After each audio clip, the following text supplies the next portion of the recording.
இந்த வீடியோவை வழங்குவோர் கசக்கி கட்டு your laundry service washing and ironing cotton saree starching stain removal and dyeing and B-Roll Studios Private Limited. Hello Vaithiyan YouTube நேயர்கள் அனைவருக்கும் வணக்கம். நம்ம இன்னைக்கு பார்க்க போறது உடலுக்கு தேவையான சில சத்தான உணவு வகைகளின் செய்முறை பத்தி பார்க்க போறோம். முதல்ல பார்க்க போறது களத்துப்பொடி. களத்துப்பொடி அப்படின்னா ஒரு சில சத்தான தானியங்கள் வச்சு நம்ம பண்ண போற பொடி. அதுக்கு தேவையான பொருள் என்ன அப்படின்னு பார்த்தோம்னா, சுக்கு ஒரு கொம்பு, சீரகம் 1 ஸ்பூன், மிளகு 1 ஸ்பூன், வேப்பம்பூ கொஞ்சம், உளுத்தம்பருப்பு 2 ஸ்பூன், துவரம்பருப்பு 2 டேபிள் ஸ்பூன், அப்புறம் பெருங்காயம் ஒரு சிட்டிகை, உப்பு தேவையான அளவு, கருவேப்பிலையும் கொஞ்சம் எடுத்துக்கணும். இது எப்படி செய்யறதுன்னு பார்த்தோம்னா, நம்ம சொல்லியிருக்கிற பொருள் அத்தனையையும் ஒரு வாணலில எண்ணெய் விடாமல் நல்லா வறுத்து அதை பொடித்து ஜலிச்சு வச்சுக்கணும். குறிப்பா குழந்தை பிறந்த பெண்கள் இந்த பொடியில் 1 ஸ்பூன் எடுத்து சூடான சாதத்துல போட்டு நெய் விட்டு பிசைஞ்சு சாப்பிட்டுட்டே வந்தீங்கன்னா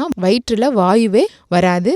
அதே மாதிரி பால் குடிக்கும் குழந்தை கக்கவே கக்காது. அவ்வளோ சத்தான பொடி இது. அடுத்தது அகத்திக்கீரை சாறு. இதுக்கு என்ன தேவையான பொருள்? அகத்திக்கீரை ஒரு கட்டு எடுத்துக்கிட்டு, ஒரு பெரிய வெங்காயம், பச்சை மிளகாய் 2, சீரகம் 1 ஸ்பூன், தேங்காய் துருவல் 2 டேபிள் ஸ்பூன், நல்லெண்ணெய் 1 ஸ்பூன், கடுகு 1/2 ஸ்பூன், உப்பு 1/2 ஸ்பூன். கீரையை நல்லா காம்பிலிருந்து உருவி எடுத்துக்கிட்டு, வெங்காயம் பச்சை மிளகாய் பொடியை நறுக்கி எடுத்து வச்சுக்கணும். ஒரு வாணல்ல எண்ணெய் விட்டுட்டு சூடானதும் கடுகு போட்டு, கடுகு வெடிச்ச உடனே வெங்காயமும் பச்சை மிளகாயும் நறுக்கி அதை போட்டு நல்லா வதக்கணும். அதோட இந்த கீரையையும் அலசிட்டு அதுல போட்டுட்டு கொஞ்சம் உப்பு சீரகம் சேர்த்து அதுல 1 கப் தண்ணீரையும் சேர்த்து மூடி வச்சிடணும். மிதமான தீயிலேயே அதை வதக்கணும். அப்புறம் அது நல்லா வதங்கின பிறகு தேங்காயை நல்லா அரைச்சிட்டு வெந்த கீரையில அந்த தேங்காயை சேர்த்து சில நிமிடங்கள் கொதிக்க விட்டுட்டு இறக்கி வச்சிடணும். சூடான சாதத்தோட இந்த கீரை சூப்பை போட்டு நல்லா பிசைஞ்சு சாப்பிட்டோம்னா வாய் மற்றும் வயிற்று புண்ணை ஆற்றுவதற்கு ரொம்ப சிறந்தது.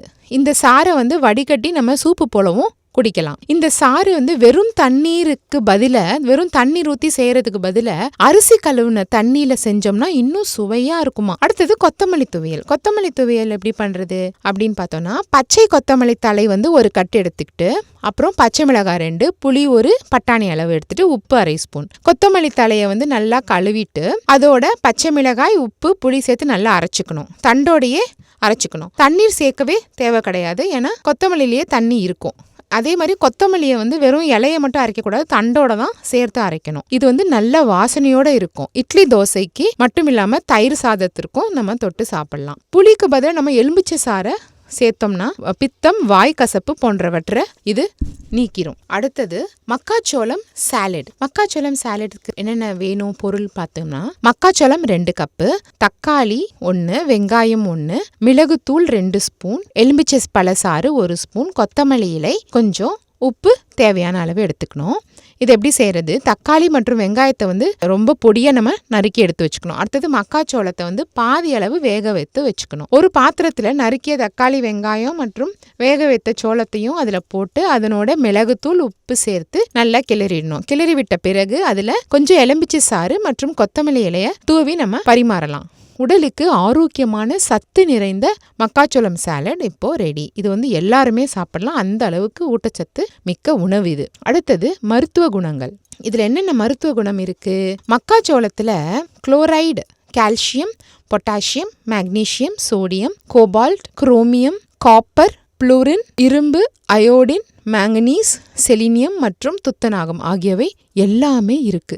மேலும் vitamin A, vitamin B, vitamin C, vitamin D, vitamin K, vitamin B6, vitamin B12 மற்றும் ஃபோலிக் அமிலம், இது எல்லாமே இருக்கு. பாத்துக்கோங்க, மக்காச்சோளத்துல தான் அந்த அளவுக்கு ஊட்டச்சத்து நிறைய இருக்கு. சிறுநீரக கோளாறுகள் அனைத்தையுமே இது குறைக்கும் சக்தி வாய்ந்தது. உடல் பருமன், மூல நோய் மற்றும் நீரிழிவை குறைக்கும். இவ்வாறு மருத்துவ குணங்கள் நிறைந்த உணவுகளை நம்ம சாப்பிட்டு ஆரோக்கியமாக நோயின்றி வாழ்வோம்.